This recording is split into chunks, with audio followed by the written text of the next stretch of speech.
Welcome to this month's webinar with PAC Capital's Chief Investment Officer, Clayton Larkham.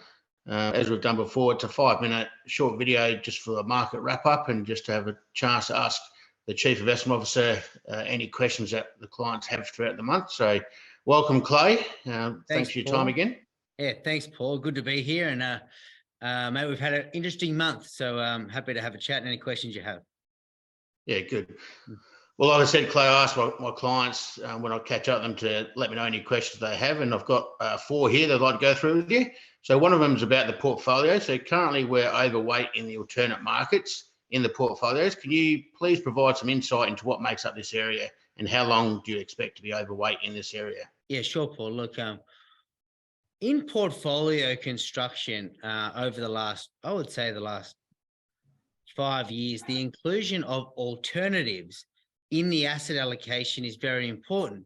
Traditionally, there's Australian equities, international equities, and fixed income, but alternatives has grown as a really meaningful area to have an allocation to. So what does that mean? Alternatives are more looking at investments that are uncorrelated to indexes, but are still providing you with a really robust return. And look, I could explain a lot about all these different alternative asset classes, but for us, what's key is in the alternatives bucket for us is trying to find really diversified, uncorrelated assets, because we're trying to get away from having too much exposure to, the ASX 200 or the NASDAQ or the S&P 500. We're trying to find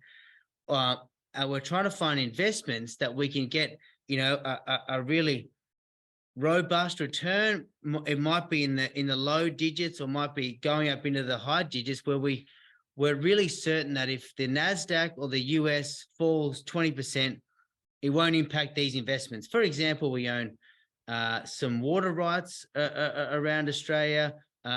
We also own some long and short, some hedge funds around the world, which also fall into the alternatives bucket. But another one that we own, which is a great one part of our portfolio, is we own a JP Morgan transport fund, which essentially they have the shipping rights for iron ore between.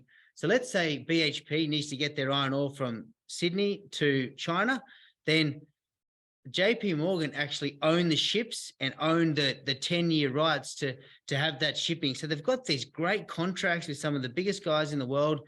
They're producing 10 to 12% per annum on returns, and they're locked in for 5-10 years. These contracts, so they're the investments that we're trying to find, and they fit into this alternatives bucket. So that's what it is. So how long do we expect to be there for? The way the world's playing out, Paul, with debt ceiling and a few other areas around the world that are causing us a little bit of red flags, not just yet, but are causing us to be aware of a few things. We feel like the alternatives bucket is where we want to be fully allocated for as long as we can in alternatives, because we're getting good returns there. Excellent, thank you. One of the clients asked, with the tough investment market we're currently in, why do we not move more to fixed income until confidence comes back into the market? Yeah, it's a good point, especially the way I've had this question a bit, because even the way interest rates are now where they've gone, fixed income is more of an attractive area. Because before we were in a term deposit or fixed incomes, you were getting 2%. Now you're getting, 5s. So why not secure more money there? I understand that question. So look, we have taken more of a conservative view here at PAC Capital. We are definitely have more of an allocation to fixed income products than other global diversified investments. But I tell you what, Paul, on that first point where you asked me about alternatives, and I mentioned that JP Morgan fund, I feel like even though that has its own risks in there with that transport fund that I mentioned, I feel like you can still go up the risk scale a little bit. Like you still can still take investments. Like our job as investment managers is we're deployed to protect the capital that you assign to us, Paul, and your clients, but also provide you with, a really robust return, trying to beat inflation, because inflation is so high at the moment. So putting it in cash at the moment, you would be losing on the cost of goods around the world, in the inflation rate. So look, we do have to get a higher return. We're trying to find ways to do it in a very different alternative methods. The PAC fund's a weekly traded fund. Does that mean, so when my clients log into the Hub24 portal, are the prices updated weekly or are they updated daily?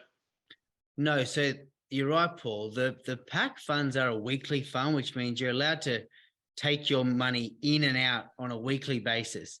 Now, on Hub24, there is a slight delay or lag with that. So let's say after a week, they'll get the pricing, and then it'll be another 7 days before the prices get updated. So it could be a 2-week period before you see the actual live prices. Now, it's definitely come up as a bit of a concern for investors. So we've actually, in the next 90 days, all of the funds will change to daily class, which means that your prices will update daily, and you can do redemptions or applications on a daily basis. So in the next 90 days, which is 3 months, that will all change. So that'll be a good change.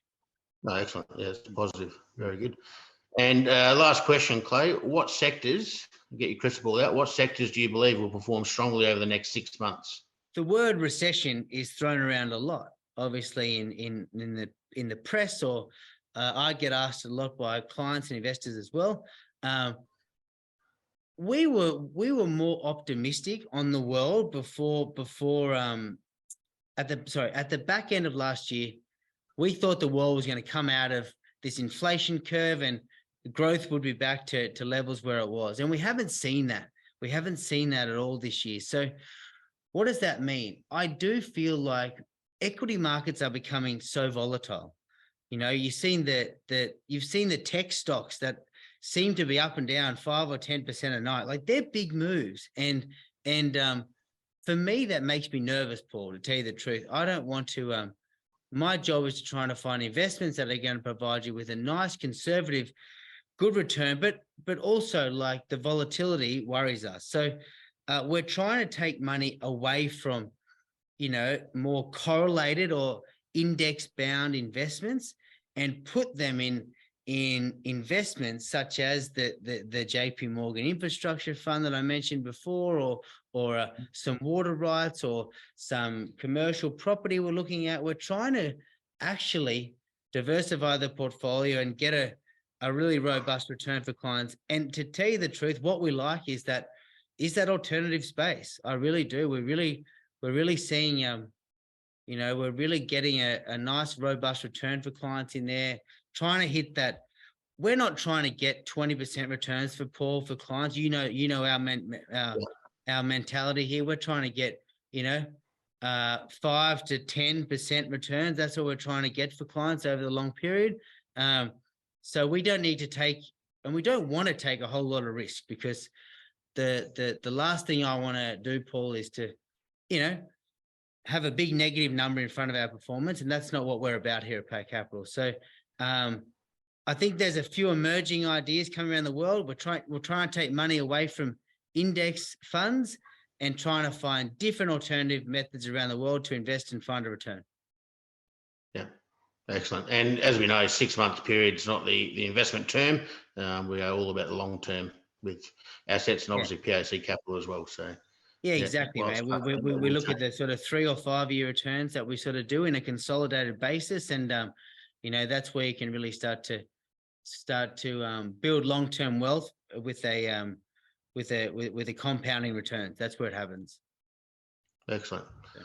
Well, thank you, Clay. That's time and a wrap up for today. So thank you for joining me this month, and I'll be sending out the fortnightly newsletter still anyway. But if any clients have any questions, please shoot an email to myself, and I'll ask Clay next month on the webinar. So thanks again for your time, Clay, and enjoy the day. No worries. Thanks, Paul. Thank you. Thanks. So.